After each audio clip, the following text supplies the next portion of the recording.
S útulkami pre zvieratá sú problémy takmer v každom meste. V Prešove funguje aspoň provizórny útulok pre psov. O mačky sa však musia starať dobrovoľníci. Pani Poláková zo Šindliara sa stará o viac než 50 nechcených mačiek.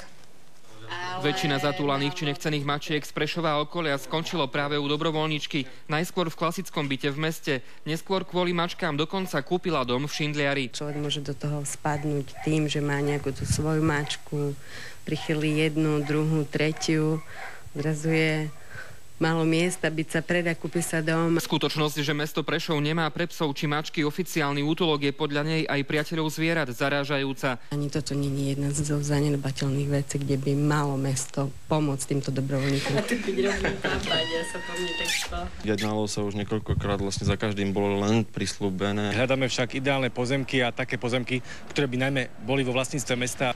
Poď ku mne, poď.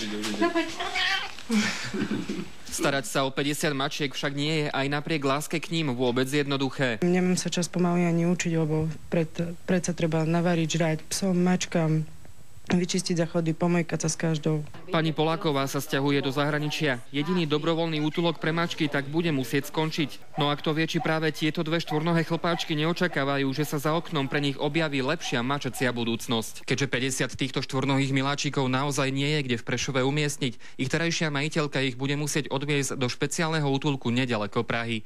Zo Šindliara Peter Greguš, televízia Markíza.